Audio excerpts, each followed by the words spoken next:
Hey guys, it's Cruiser Singh here, back from C&H Small Engine again for another review video. This one deals with a Sears Craftsman single stage snowblower that was made back in the mid 1990s. This one has the Tecumseh Snow King engine on it, as most of them did back then. They required 40-to-1 mixture for the fuel ratio for the two-stroke engine on it as well. And this is a 3 horsepower. Let me show you here. 3 horsepower, 21-inch cutting path on her for that. It's they call it auger propelled on her. Basically what they mean by that is the auger actually pulls the thing forward on her for that. Some of them have that listed on the drive unit on here, or I should say on the cover, sorry about that. It says Craftsman auger propelled on there, as opposed to like being self-propelled. It's basically pulled forwards by the auger digging into the snow on there for that. And it's basically a rudimentary self-propelled thing, if you want to call it that. You still have to push it forwards to do the snow clearing and removal and stuff like that, but that's what they call it right there for that. And we had to replace quite a few things on this guy's machine. This guy, I don't like calling people bozos, but the guy claims he took the thing apart, cleaned the thing out, the carb, everything else, and claims the thing was like pissing itself basically. And he brought it over to us, and we found out that the guy did a really slipshod, half-assed job on it, to say the least. I don't like saying that, but that's the case right there for that. The guy did not clean the carburetor out. He basically left the needle in the seat there. He left a spring, the dampener spring out there as well too, and the thing would not run at all right. It would basically flood in itself, and it would not even start out there for that. The primer bulb was shot. The gasket was shot on her. The spark plug was basically oil fouled on her for the fuel mixture ratio on there as well too.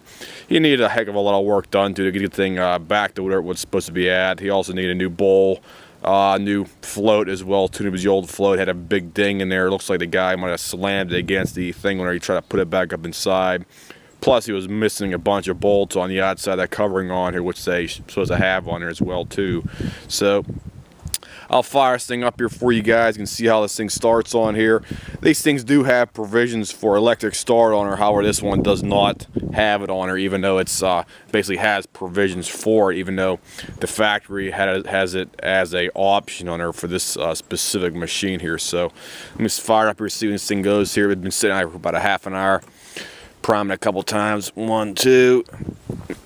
Yeah, we also had to replace a primer bulb on this thing too as well. So let me fire it up here. Put it on half choke. There we go.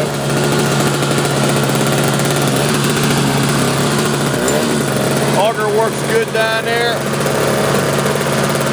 Turn it over.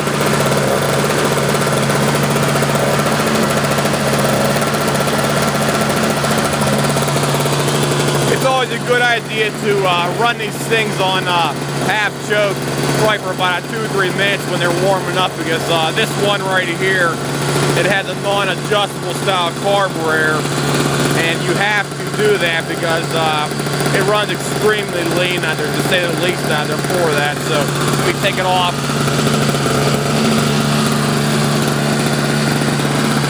And that's how it runs with the choke completely off on there, even though it's completely cleaned out and rebuilt.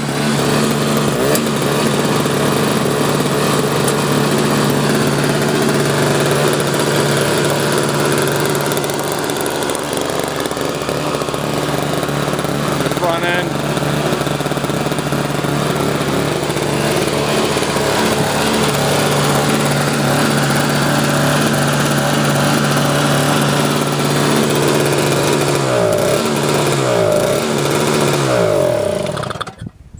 So it goes pretty good right there. You see right there. I can't really show you. I'm going through the snow and anything else right now because I don't have 4 hands for that. So other than that, the machine seems to be running okay for us over here. I did my entire driveway over here this morning with it out here, and the only thing we had to do was adjust the tensioner for the cable for the drive on there for the auger assembly, and that's about anything we had to do for it, because I don't think the guy had any adjustments done for that specific aspect of the machine. So that's basically my review of the machine. If anybody has any questions, comments, whatnot, just leave me a message at the bottom of the page here, and I'll try to answer any questions you guys have.